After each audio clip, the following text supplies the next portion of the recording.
My name is Thibaut Romier, I'm a feature animator, and I'm here to tell you why did the ball bounce. You're a student, you just started freshman animation, and you want to animate crazy things, and you have like super hyped about things, and your teacher is like, let's go, we're gonna do bouncing balls. And you're like, I guess I'm gonna go through it, like, gonna learn the software, gonna do the basics. So you don't mind it, right? And you do your bouncing ball, you don't really care about it. And but you go through it, right? And you might be missing the point of this exercise, and don't feel bad about it if you did miss the point, because I did miss it too. And it's actually one really interesting things to know once you got it. So why do you have to animate the bouncing ball at first? Like the first thing you have to animate, right?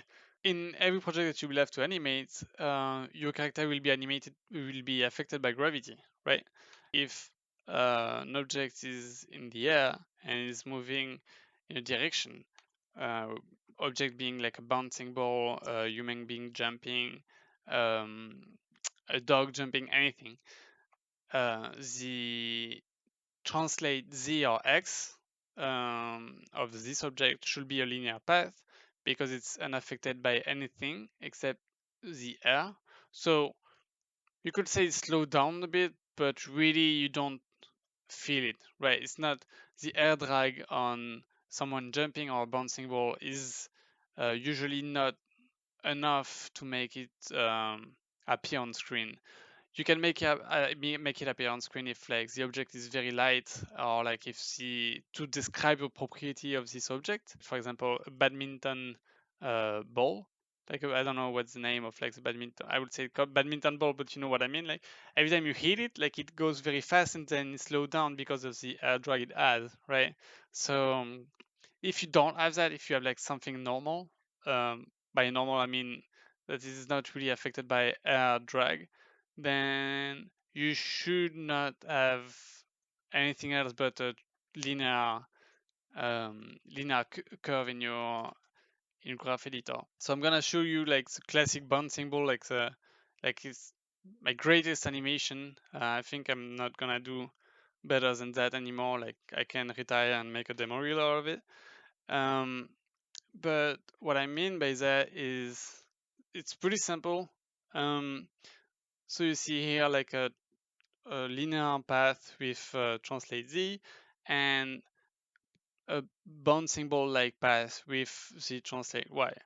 So now let's say you want to slow down your ball or object or human or whatever, and you want to slow it down over time. What is important is that you don't do this. You don't slow it down like this,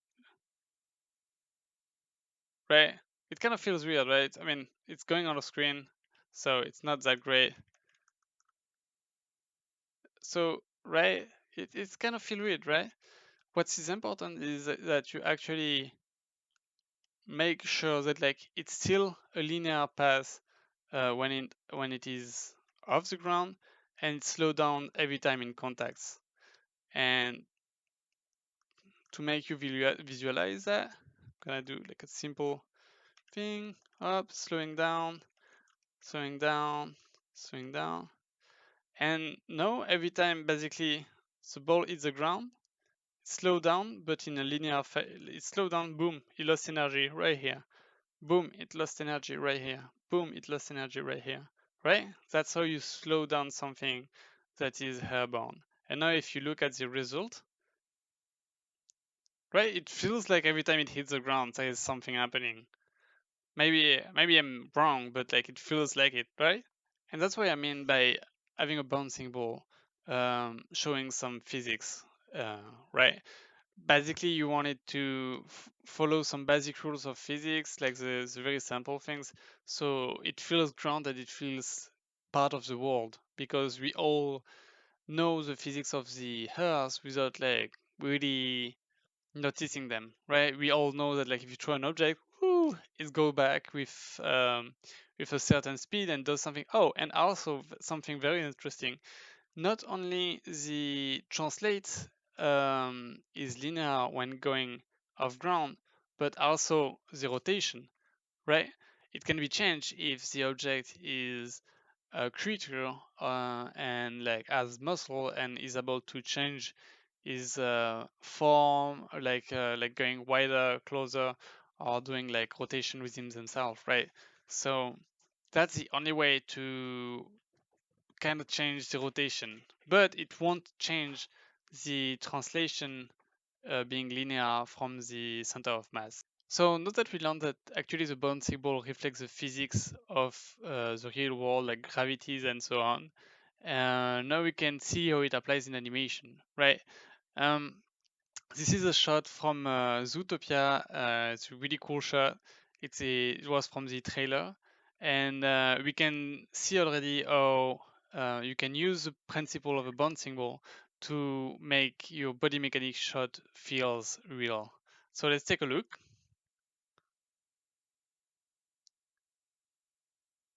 Right? So it looks very complicated at first. Like you're like, oh god damn, there is a rabbit and jumping and it goes in the air and bouncing everywhere and there is like all of this crazy acting and everything.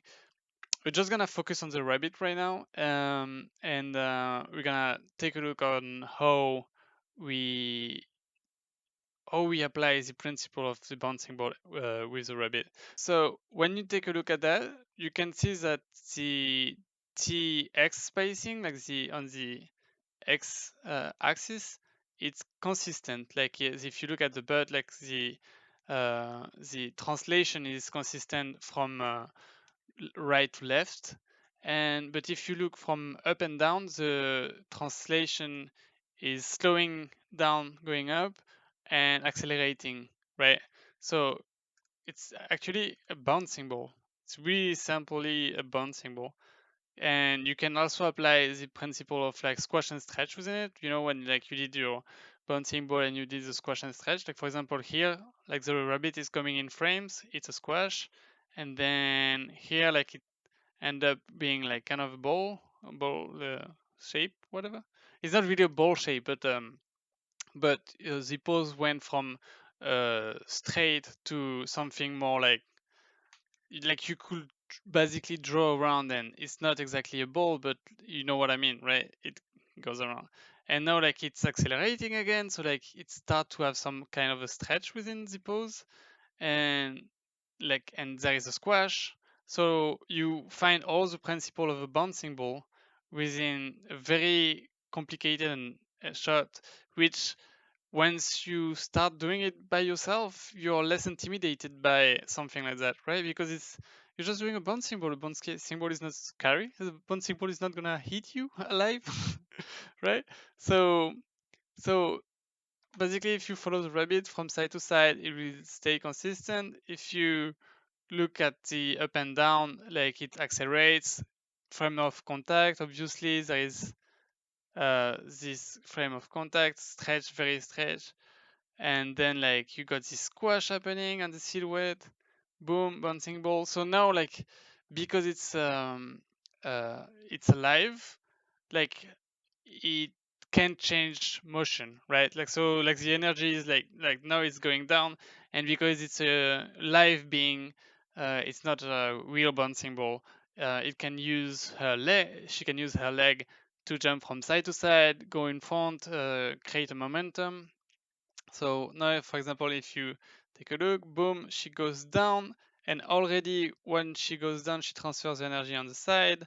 Boom, energy is transferred, and she goes up again. Boom, bouncing ball principle. Like if you look at the spacing on the side, it will be consistent.